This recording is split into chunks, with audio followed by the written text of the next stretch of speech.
Hello Unimog fans, this is Sam Lillard, and this is my 1965 Unimog Expedition Camper that I call Buckeye Uni.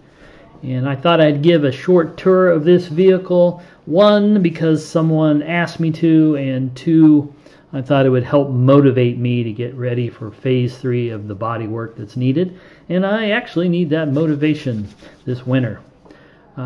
Going back, this is a Unimog 404.114, sometimes referred to as a 404S. And for those who don't know, Unimog is an abbreviation, and it stands for Universal Power Unit. And this is made in West Germany, and I believe it's, and I'm going to butcher this pronunciation, but I believe it's Gaggenau. And it was made between the years of 1956, or these type of Unimogs were made between the years 1956 to 1980, which it was a long production run, and they produced over 50,000 of these vehicles in various configurations. This particular 1965 version may have been originally a German troop carrier in 1965 or so, but I'm not quite sure. But it was eventually bought by Denmark and included in their NATO arsenal and converted to an ambulance. And I'm told you can tell that because it still has the tinted or the frosted windows on the ambulance box. So this was imported in 2001 to the United States by Chris Elliott of offroadimports.com. He's still in business, and you can look him up, and this is his website. I think he's still selling some of these, and he was working with Schessler-Unimog in DE in Germany, and you can also look them up. They're still active. The ambulance box was painted by one of the U.S. owners in this Desert Storm color, and they removed the green and the ambulance logo on the side. But this is what it looked like to the owner who bought it just before me, and this is the previous owner who I bought it from, who then raised that and painted it green again, raised the radio box. And this is a photo of me using the Unimog when I bought it in 2017 in southern Ohio near Athens. Okay, this Unimog came with a gas engine. They have a diesel and a gas version, and the engine is the M180 Mercedes engine. It's a straight 6, produces 80 horsepower, top speed of approximately 80 kilometers, that's 50 miles an hour, and it's a 2.2 liter 134 cubic inch 2,196 cc single overhead camshaft. Now this engine was introduced in the Frankfurt Auto Show in 1951 and was used to power the Mercedes 220 Salon, Cabriolet, and Sedan. And the version of this is tuned so it can run on a lot of different types of gas. It has a 6-speed gearbox, 4 driving gears, and 2 crawler gears in forward and in reverse. This thing has and is used sometimes to pull trains and heavy equipment, and it clearly has that torque and power to do so. I again use it as a short-range camper, and because of its low horsepower and slow speed, and the fact that the portal axles on all 4 wheels can heat up over time, I keep it within a 100-mile square area of my home, but that gives me a lot of pretty neat camping areas. So let's move on and look at the cab. I removed the side windows for ease of video. You can see the first aid box there and the driver's door. That's fully stocked. Still has some of the ambulance badging on it, as you can see. It's a push-button start with a key. There's the 4-speed gearbox with the 2 crawler gears. The seats, it's got, I put in a roll bar with a seat belt. That's actually a Unimog option in the 1980s, and that was recently put in. Still got to work on those seat belt installation though. I actually have 2 brand new side windows and 2 new canvases. But let's move on to starting this baby.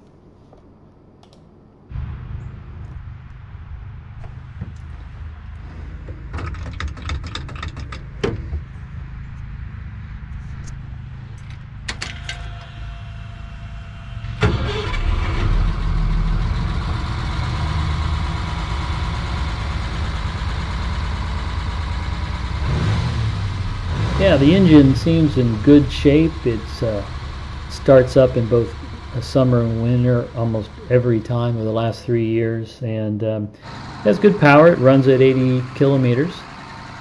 For the engine, I did put in a new used alternator. I'm sorry, that's generator. I haven't replaced it with an alternator.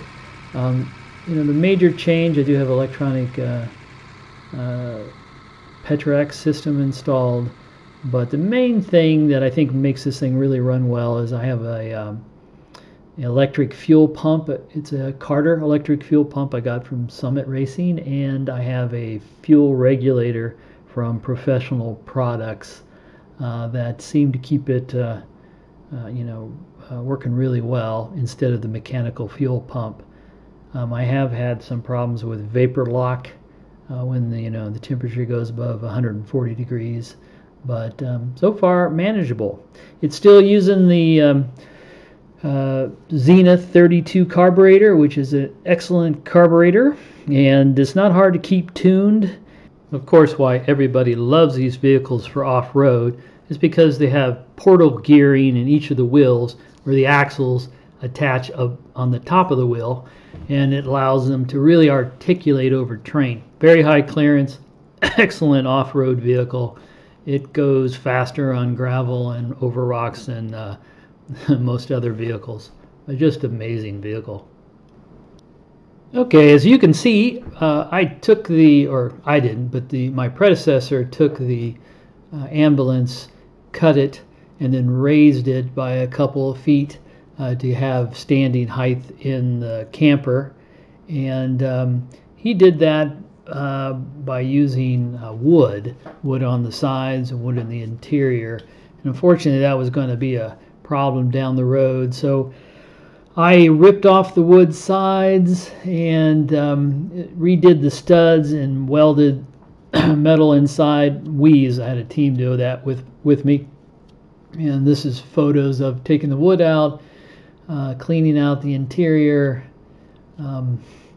adding sheet metal to the sides, and then starting to work on the interior. We actually have a hardwood floor inside this thing. I think that's walnut. Built some interior cabinets using aluminum and very light wood, and got some from Elkhart, some bench seatings that convert to a bed, and we'll now show you the interior.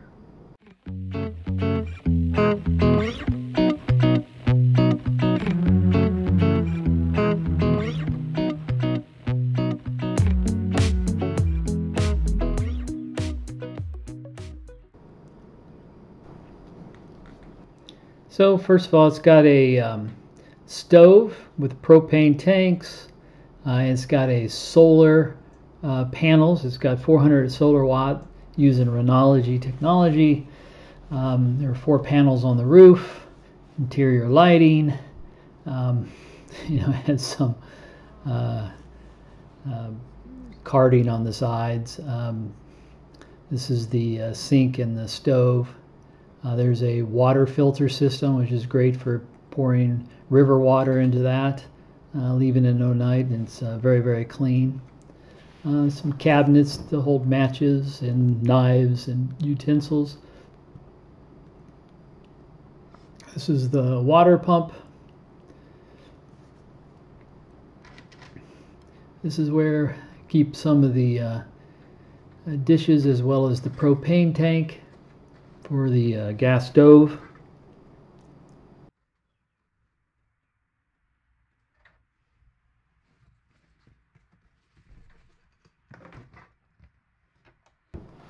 On this side I have a simple system with two jerry cans, one for clean water and one for brown water. That hose goes into the pump and pumps water into the sink.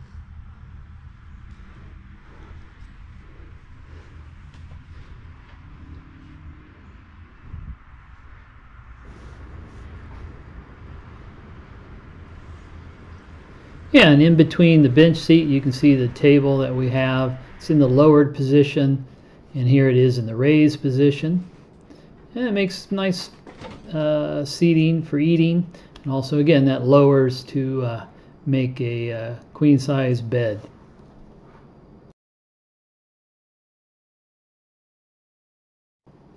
Under the bench seats are the two house batteries for the solar panels. There are 4 of them, 400 watts. It's a Renology system.